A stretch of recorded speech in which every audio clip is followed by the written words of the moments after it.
Hey everyone, welcome to the channel where I share creepy and scary stories that will give you chills.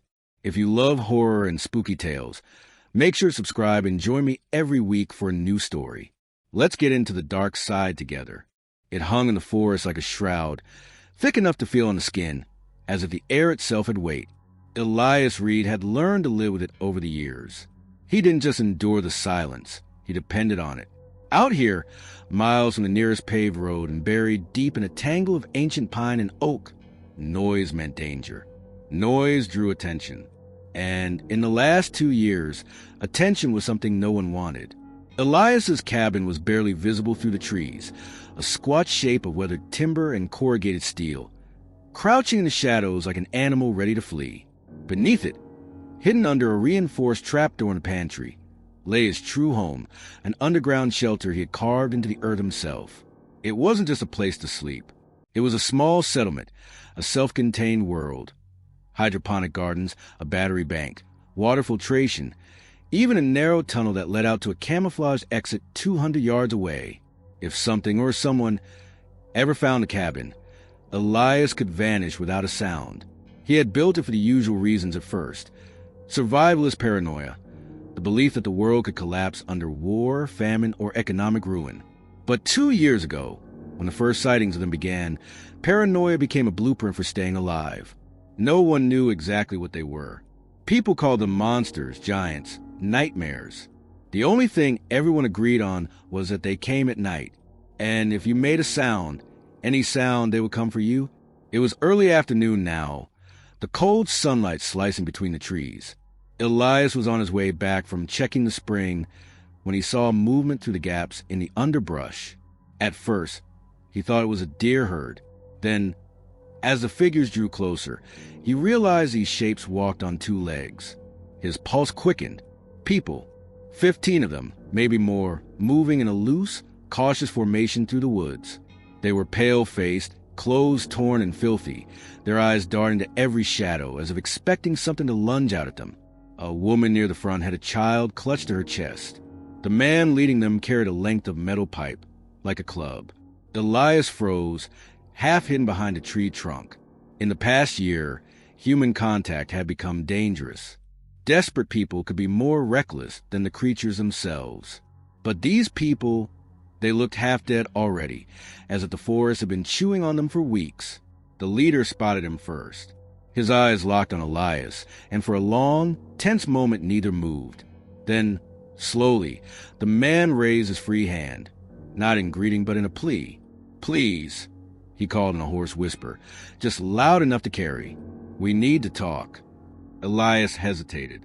He had enough food and water for himself, maybe for one more person. 15? Impossible. But there was something in their faces. Fear so raw it looked ready to shatter, that kept him from melting back into the woods. He stepped out from behind the tree. "What do you want?" Elias kept his voice low.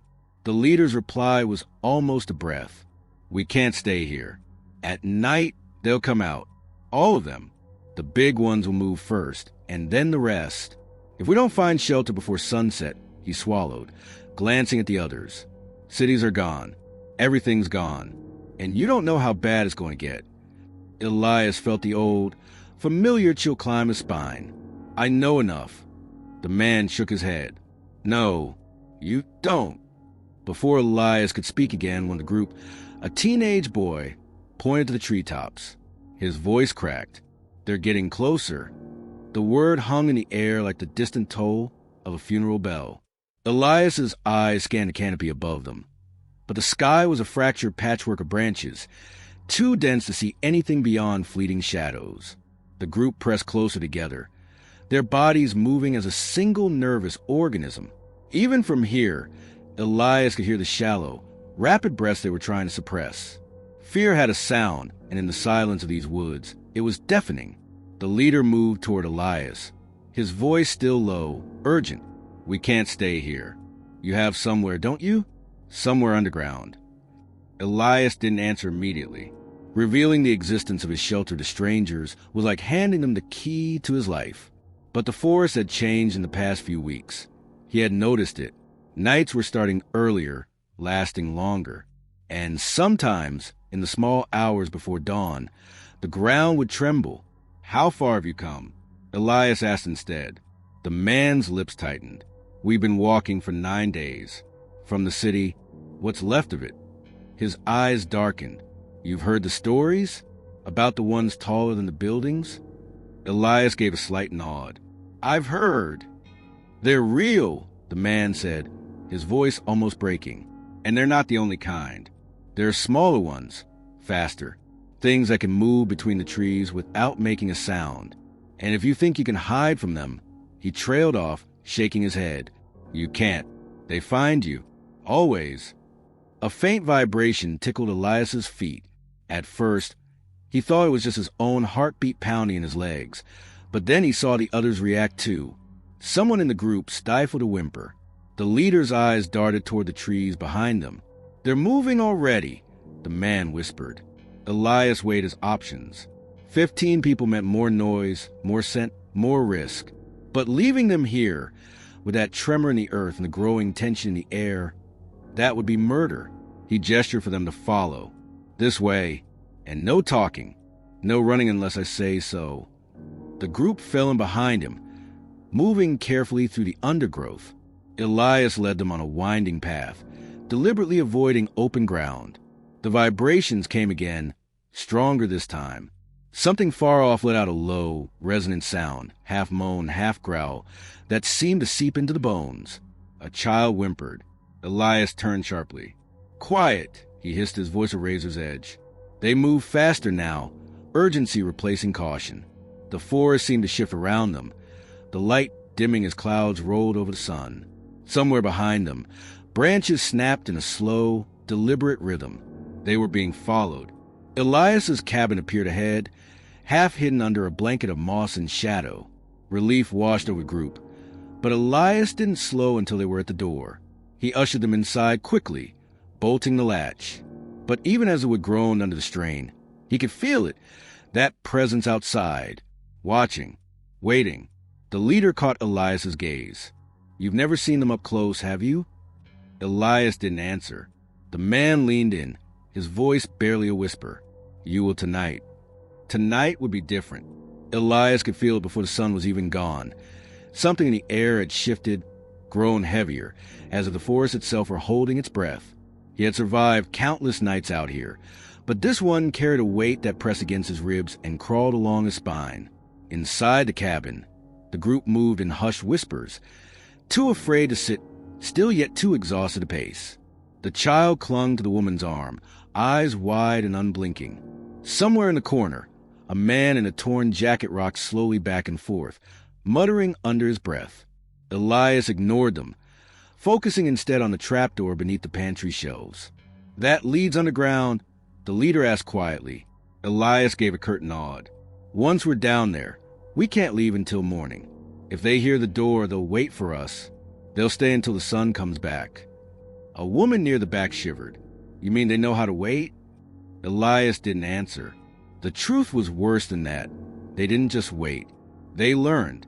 As the last traces of daylight bled away, the forest outside changed. It was subtle at first. The occasional snap of a twig, the rustle of something large moving slowly through the undergrowth. Then came the silence, the deep, unnatural quiet that smothered all other sounds. Everyone froze. From somewhere beyond the cabin walls, a slow, deliberate tapping began. 3 knocks. A pause. 3 knocks again. It wasn't at the door. It was on the wall, just above the window. The leader's eyes flicked to Elias. "They knock." "No," Elias said. "They mimic." A low, vibrating groan rolled through the ground beneath their feet, rattling the floorboards. The sound was unlike anything human, a deep, resonant hum that seemed to seep into the skull. The child began to cry, and the woman clamped a hand over his mouth, tears brimming in her eyes. "They already know we're here," Elias whispered. Something brushed against the cabin's outer wall, heavy enough to make the timber flex. Then came the sound of breath, slow, measured, and impossibly loud, like the exhale of a bellows the size of a house. A shadow passed over the window. It was too tall to belong to any man. The group stared, frozen in place, until the leader grabbed Elias's arm. "We can't stay here," he hissed. "They're circling. They're testing," Elias corrected. "They won't come all at once. First, the smaller ones will push us to panic. Then the big one comes. And if we make a sound..." A deafening crack split the night. One of the cabin support beams shuddered as something outside slammed into it with incredible force. The rocking man in the corner screamed before anyone could stop him. The forest exploded with noise. Noise was death. The instant the scream left the man's throat, the forest came alive. Branches snapped like gunshots. The earth trembled under pounding footsteps, and the air filled with an alien chorus of shrieks, clicks, and guttural roars. Elias didn't waste time. He lunged to the pantry, shoving aside the shelves to reveal the trapdoor. "Down! All of you now!" The group hesitated, eyes darting toward the window, where shapes moved in the dark. At first, they looked like shadows sliding between the trees, but as they came closer, Elias saw the glint of eyes. Too many eyes, arranged in jagged lines across long, bone-white skulls. Their bodies were lean, almost insectoid, but covered in slick, gray flesh that seemed to ripple as they moved. One of the smaller creatures broke from the tree lean, sprinting on all fours. Its movements were too fast, too fluid, each limb bending at impossible angles. It reached the cabin wall in seconds, claws digging into the timber with a screech. "Move!" Elias barked, shoving the nearest woman toward the trapdoor. The leader grabbed the child and dropped into the darkness below. Others followed in a frantic scramble, their feet thudding on the wooden ladder. Outside, more shapes closed in. The air stank of rot and iron. A loud thump shook the cabin as something huge landed on the roof. The boards above groaned under the weight, dust raining down from the ceiling. Elias looked up and froze. Through a gap in the roof beams, a pale, glistening limb slid into view, tipped with claws the size of kitchen knives. "Go! Go! Go!" Elias shoved the last two people toward the trapdoor. One dropped in. The other, the man in the torn jacket, froze mid-step, staring at the window as a tall, looming figure passed by. It was at least 20 feet high, its head brushing the lower branches of pines. Its face, or what passed for one, was a tangle of twitching tendrils, each one curling and uncurling like the legs of a dying spider. It turned toward the cabin, and Elias's skin crawled. It had no eyes. The man in the jacket bolted for the door. "No!" Elias shouted, but it was too late. The door burst open, and the man vanished into the dark. A heartbeat later came the wet, tearing sound of flesh rending from bone. Elias slammed the trapdoor shut and locked it just as something massive crashed against it from above. The ladder groaned under the weight of bodies descending into the underground tunnel, and the sounds outside grew into a frenzy of claws, teeth, and pounding fists. "They know we're trapped," the leader panted. "No," Elias said, his voice grim. "They're making sure we stay trapped." The word echoed in Elias's mind as the heavy iron latch sealed the trapdoor above. In the stale darkness of the underground shelter, every breath felt borrowed. The air was cool but carried the metallic tang of recycled oxygen. The others crowded into the main chamber, their faces pale and slick with sweat. The dim yellow glow from the battery-powered lamps cast long, trembling shadows along the walls, making the room feel smaller than it was. Above them, the soundscape was a nightmare. Claws scraping over cabin roof, heavy footsteps circling in slow, deliberate patterns, and every so often a low, rumbling growl that made the earth itself vibrate. "They're not leaving," the woman with the child whispered. Her voice trembled. "They're waiting." "They always wait," Elias said flatly. "Sometimes for hours, sometimes all night. But they know we're down here." The leader looked around the chamber, eyes scanning the thick concrete walls and steel beams. "This place is solid?" "Solid enough," Elias replied, though his tone carried no comfort. "They can't get in unless—" He stopped himself. "Unless what?" the leader pressed. Elias hesitated. "Unless they find the vents. There are 4. 2 intake, 2 exhaust. Small enough to keep most of them out, but not all." A shiver passed through the group. Somewhere above, something heavy landed on the ground with thud, that rattled the shelves. A chorus of clicks followed, sharp, rapid, like 100 claws tapping against stone. "That's them talking," Elias murmured. The teenage boy frowned. "Talking? What do you mean?" "They're not animals," Elias said. "Not exactly. They have a language. Patterns. They coordinate." A loud metallic clang interrupted him. Everyone froze. The sound had come from the far wall, where one of the air vents was embedded. Elias moved quickly, grabbing a long steel rod from the supply rack. "Stay back from the vents. If you see movement, don't get close." The clang came again, followed by a drawn-out scraping noise, as though something long and hard was probing through the narrow slats. The child whimpered. The woman clutched him tighter. Her eyes locked on the vent. The scraping stopped. Then, a sound none of them expected. A whisper. It was faint, distorted, but undeniably human. "Let me in." The leader's eyes went wide. "That's impossible. It's him, the man who ran outside." The whisper came again, this time with a wet, gurgling undertone. "Please, cold, so cold." Elias's grip on the steel rod tightened. It's not him anymore. A sudden, violent slam shook the vent, bending the metal inward. Something pale and slick pushed through, a hand, or something shaped like one, with fingers far too long, the joints bending the wrong way. Screams erupted. Elias swung the rod hard, smashing the thing back through the vent. The creature hissed, a high, piercing sound that cut through the room like glass. Above them, the others answered. The shelter shook to its foundation. The shelter groaned under the assault. Dust rained down from the ceiling, coating the air with a gritty taste. The group huddled closer to the center of the room, instinctively moving away from the walls as though the concrete itself might give way. Elias's pulse thudded his ears. The creatures outside had stopped pacing. They were gathering. He could hear them converging, their sounds blending into a single rhythmic chant of clicks and low roars. Then came a new noise, deep, resonant thumps, each one farther apart than footsteps. Elias froze. He knew that sound. "They brought one of the tall ones," he muttered. "What does that mean?" the leader asked. "It means," Elias said grimly, "they're serious." The ground vibrated with each impact. Dust trickled down in fine streams, and a faint crack appeared in the far wall. Someone screamed at the sight of it. Above them, the heavy thump stopped. Silence followed, thick, expectant. Then a single, ear-splitting shriek tore through the night. It was answered by dozens of others. The leader took a step toward Elias. "You've been here longer than any of us. How have you survived this long?"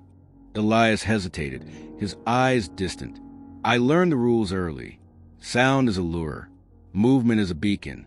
And light," his voice faltered, "light drives some of them away. But not all." The teenage boy spoke up. "What do you mean, some?" "There's more than one kind out there," Elias said, finally meeting their eyes. "Small hunters, the ones you saw outside the cabin. Burrowers, they can dig through soil and stone. Stalkers, tall, eyeless things that hunt by vibration. And..." He trailed off, jaw tightening. "And," the leader pressed, "and the ones that don't come out often. I call them the shepherds. They don't hunt for food. They hunt for something else." Before anyone could ask what he meant, a deafening crash shook the shelter. One of the intake vents ripped free of the wall with a screech of tearing metal. A long, segmented appendage shot through the opening, writhing in the dim light. It wasn't an arm or a leg. It was something between a centipede's limb and a spine, studded with barbs that scraped the concrete as it moved. Elias didn't hesitate. He swung the steel rod down hard, sparks flying where metal met metal. The thing recoiled, then lashed out, striking him across the shoulder and sending him sprawling. The leader and two others grabbed whatever they could, a wrench, a crowbar, a length of pipe, and began smashing at the intruding limb. After several heavy blows, it withdrew with a guttural hiss. But the victory was short-lived. From somewhere deep within the walls came a faint, rhythmic thump, thump, thump. Elias's eyes went wide. They're digging in from below. Below the shelter, the earth was alive.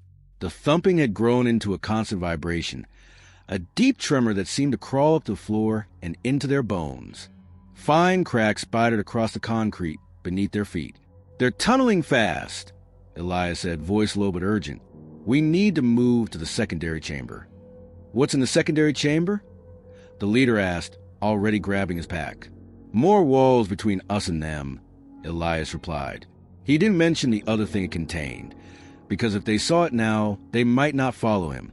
The group moved in a tight cluster toward the rear corridor. The narrow passage smelled of damp concrete and old metal, lit only by the wavering glow of a single emergency lamp. A sharp crack rang out behind them. They turned in time to see a fist-sized hole appear in the floor, loose soil spilling into the room. From the darkness below, something clicked, rapid, insect-like. "Hurry!" Elias barked. They reached a heavy steel door, and Elias began turning the crank to open it.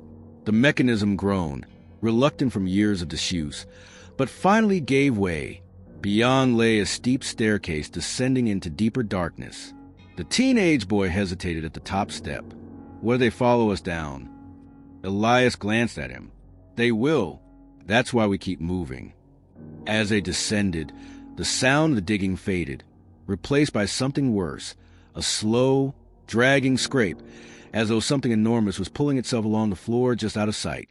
At the bottom of the stairs, the secondary chamber opened before them.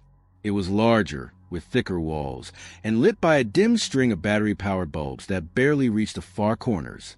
In the center of the room stood a massive metal cylinder, taller than a man and covered in strange markings. The leader stared at it. "What is that?" Elias didn't answer immediately. He walked over, running his fingers along the engraved surface. "Something I found when I first dug this place out. It was already here, buried." The woman with the child took a step closer. "Is it human?"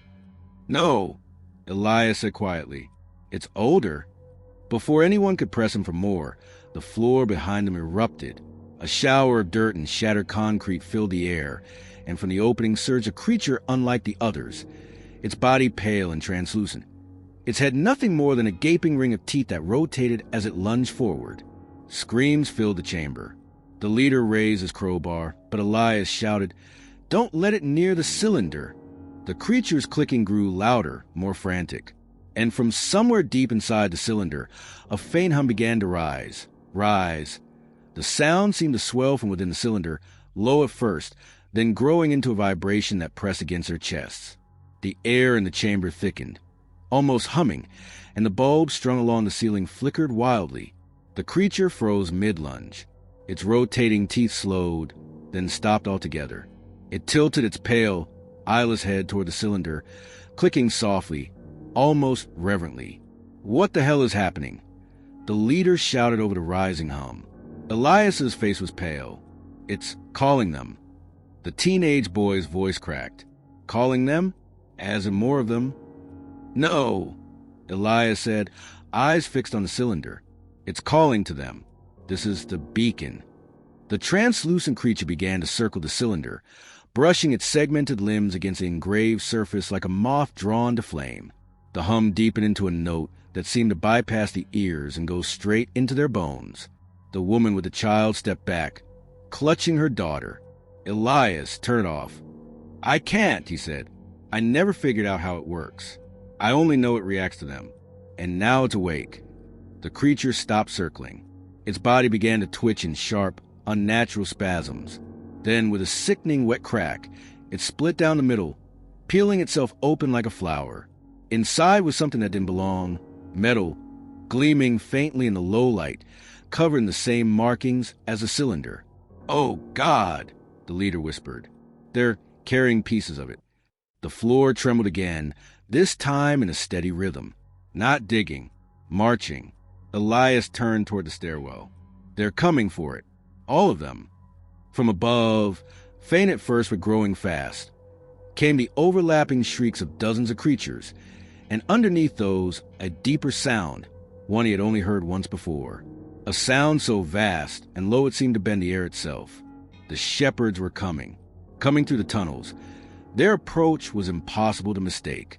The air pressure shifted with each step they took, as if the very ground bent beneath their weight. Dust sifted down in steady streams, the ceiling groaning under the stress.